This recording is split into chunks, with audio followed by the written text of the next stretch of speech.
जज ही साहब मैनेज है तो फिर नीचे वाले का क्या औकात है जो करे। मतलब पावर और पैसे की वजह से अनंत सिंह छूट गए। एकदम। अनंत सिंह तो अभी भी अपने बात पे कायम है। उनका कहना है कि उस वक्त वो वहाँ मौजूद नहीं थे। आप चश्मदीद गवाह हैं, उस टाइम क्या हुआ था वहाँ? कि मतलब 4 किलोमीटर का भी कहेंगे, कभी कहेंगे हम उस जगह नहीं थे।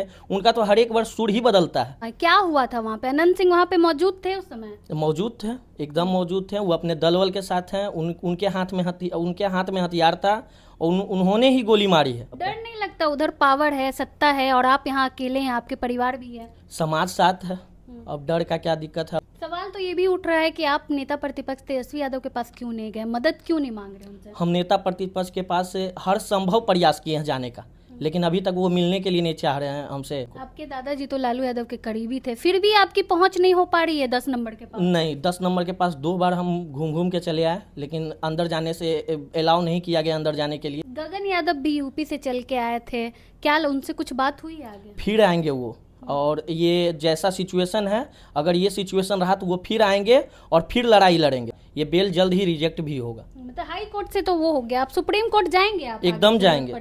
कुछ मीडिया चैनल में ये दिखाया जा रहा है कि दुलारचंद यादव जो है कुख्यात अपराधी हैं, वही अनंत सिंह जो है बाहुबली है। इसको जेडीयू के विधायक अनंत सिंह को जमानत मिल चुकी है, मोकामा पहुंच भी चुके हैं, लेकिन सवाल अभी वही है कि दुलारचंद यादव जी को न्याय कब मिलेगा? उनके पोते नीरज हमारे साथ हैं, इनसे बातचीत करेंगे। क्या कमी रह गई कोर्ट में? आप लोग सबूत नहीं पेश कर पाए, क्या हुआ कि उनको जमानत मिल गई? जमानत मिलने का सबसे बड़ा कारण है पैसा। जो आरपी मिश्रा हमारे जज हैं, वो कुछ मतलब उनका कुछ घरेलू संबंध रहे या फिर और कोई संबंध रहे, उन्हीं के कारण वो इतना दलील देने के बाद भी वो नहीं सुने कि मतलब इतना बड़ा आरोपी है, और वो जमानत दे दिए। मतलब आसानी से वहाँ पे जमानत मिल गई? आसानी से तो नहीं कर सकते, क्योंकि शिवनंदन जी बहुत मदद किए, बहुत लड़े इसके लिए, लेकिन फिर भी जब ये क्या बोलते हैं, जज ही साहब मैनेज है तो फिर नीचे वाले का क्या औकात है जो करे। मतलब पावर और पैसे की वजह से अनंत सिंह छूट गए? एकदम, पावर या पैसे की वजह से, दोनों की वजह से अनंत सिंह छूट गया। और अभी जो लोग मेरे पे उंगली उठा रहे हैं कि पैसा लेके मैनेज, आप एक बार मेरे से मिलिए और पता है दिखाएंगे हम कि क्या क्या किए हैं हम इस केस में, और क्या क्या कितना पैसा लिए हैं, सब बताएंगे हम। कुछ लोग तो ये भी कह रहे हैं कि चश्मदीद गवाह थे आप, तो आप गवाही दे सकते थे, क्या हो गया कि छोड़ना पड़ा? गवाही अभी हुई कहाँ है? अभी चार्जशीट फाइल कहाँ हुई है? चार्जशीट फाइल होगी उसके बाद ना गवाही होगी। गवाही होने तक हम सब वेट कर रहे हैं और हम आगे जाने का कोशिश कर रहे हैं। जहाँ तक ये रिजेक्ट भी होगा, ये बेल जल्द ही रिजेक्ट भी होगा। मतलब हाई कोर्ट से तो वो हो गया, आप सुप्रीम कोर्ट जाएंगे? आप एकदम जाएंगे। तो? हाँ, जरूरत पड़ेगी, नहीं जरूरत पड़ी या नहीं पड़ी, लेकिन सुप्रीम कोर्ट हम सब जा रहे हैं। सुप्रीम कोर्ट जितना जल्दी हो सके, हम सब 1 महीने का टाइम है, 1 महीने के अंदर हम सब सुप्रीम कोर्ट जाएंगे, और हम सबको पूर्ण विश्वास है कि वहाँ पे इसका कोर्ट बेल रिजेक्ट होगा। अनंत सिंह तो अभी भी अपने बात पे कायम है। उनका कहना है कि उस वक्त वो वहाँ मौजूद नहीं थे। आप चश्मदीद गवाह हैं, उस टाइम क्या हुआ था वहाँ पे? अभी बयान सुनिएगा, हम भी सुनते हैं, हम भी नेट देखते हैं, तो इसमें बोल रहे हैं वो कि 4 किलोमीटर के दायरे में वो मौजूद थे। तो बताइए आप ही, 4 किलोमीटर के दायरे में वो सब चीज़ देख रहे थे और वो किए नहीं हैं। यही चीज़ तो लगता है कि मतलब 4 किलोमीटर का भी कहेंगे, कभी कहेंगे हम उस जगह नहीं थे।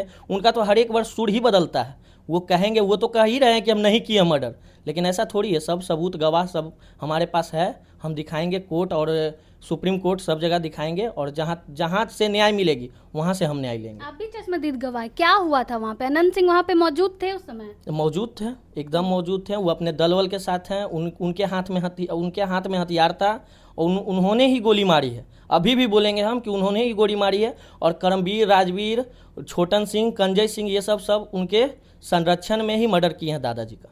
आप पे सवाल उठ रहे हैं, पोते हैं आप दुलारचंद यादव जी के, तो कैसा लग रहा है जब आप पे आरोप लग रहे हैं कि आपने मैनेज कर लिया? वो तो समाज को चाहे देखना चाहिए ना कि हम पे क्यों आरोप लग रहा है, जब हम इतना निष्पक्ष से लड़ रहे हैं, और हम पे इतना दबाव समाज बना रहा है। समाज के कुछ लोग मेरे बारे में उंगली उठा रहे हैं कि पैसा लेके मैनेज कर दिया है। तो पैसा लेके मैनेज अगर करना ही रहता तो हम शुरू में ही मैनेज कर देते।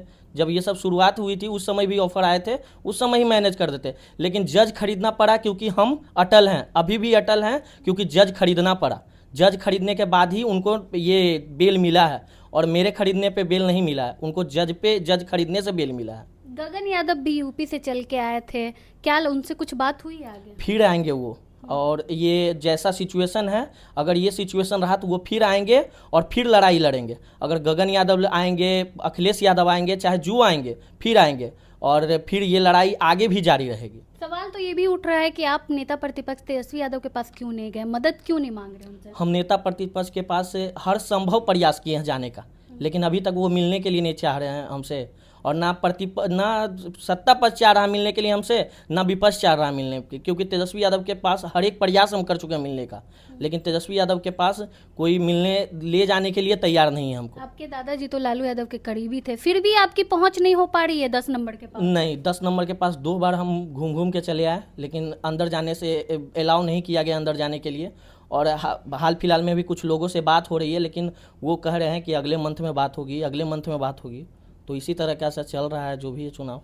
क्या लग रहा है अब आपको न्याय मिलेगा, आपके दादाजी को न्याय मिलेगा? हम तो लड़ रहे हैं ना, जहाँ तक लड़ाई लड़ेंगे, जहाँ तक न्याय मिलेगा वहाँ तक लड़ेंगे, और जहाँ तक रहेंगे हम वहाँ तक लड़ेंगे। बनभोज भी आपने नहीं किया है, कब तक नहीं करेंगे? जब तक न्याय नहीं मिलेगा। ऐसे भी जान रहे हैं कि अब तो हम पे जान के खतरा है डायरेक्ट। अब तो हम रहेंगे तो ब्रह्मभोज होगा, और अनंत सिंह के लोग मार देंगे तो फिर ब्रह्मभोज तो उनका भी नहीं होगा, मेरा भी नहीं होगा। कोर्ट की ओर से जमानत इसी शर्त पे मिली है, एक शर्त ये भी है कि गवाहों को नहीं धमकाया जाएगा, तो आपको लग रहा है कि आपको नहीं धमकाया जा रहा है? ऐसा थोड़ी है, उसमें प्रूफ करना है ना, उसमें थोड़ी है कि हम बोल देंगे कि हमको धमकाया जा रहा है तो उनको बेल रिजेक्ट हो जाएगा, वैसा थोड़ी है। वो प्रूफ करना है, जो प्रूफ होगा नहीं इस सरकार में तो नहीं हो पाएगा प्रूफ, क्योंकि उनके सब चीज़ उनके पक्ष में है। डीजीपी उनके पक्ष में, एसएसपी उनके पक्ष में, मुख्यमंत्री उनके पक्ष में, सब तो उनके पक्ष में ही। तो हमको तो नहीं लग रहा है कि ये प्रूफ कर पाएंगे हम कि हमको धमकी दिया गया है।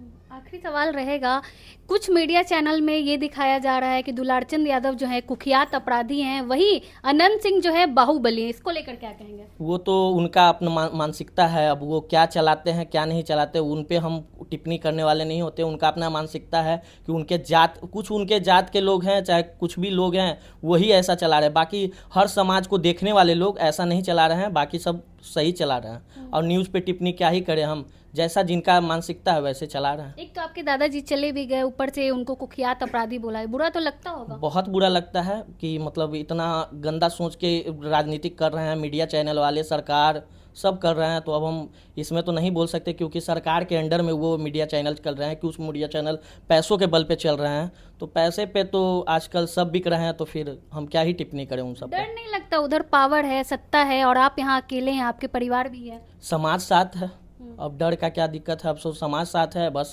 कुछ लोग हैं जो हमको गलत ठहराने में लगे हुए हैं, कुछ लोग मेरे साथ चलने में लगे हुए हैं। तो समाज के उन लोगों को क्या कहिएगा अभी आपको साथ देने के लिए, मजबूती के साथ? एकदम, हम तो चाह रहे हैं कि समाज के लोग आगे आए, जितना हो सके आगे आए और मेरा मदद करें इस लड़ाई में, क्योंकि बहुत मुश्किल है आगे का लड़ाई। और जहां सुप्रीम कोर्ट जाने की बारी आएगी वहां हम समाज से आग्रह भी करेंगे कि मेरे साथ चलेंगे वो लोग। बहुत बहुत धन्यवाद। हमारे साथ नीरज जी थे। जरूरत पड़ी तो आगे जो है सुप्रीम कोर्ट जाने को भी तैयार है। बाकी पूरी बातचीत को लेकर आप क्या कुछ सोचते हैं, अपनी राय कमेंट बॉक्स में जरूर दें। धन्यवाद।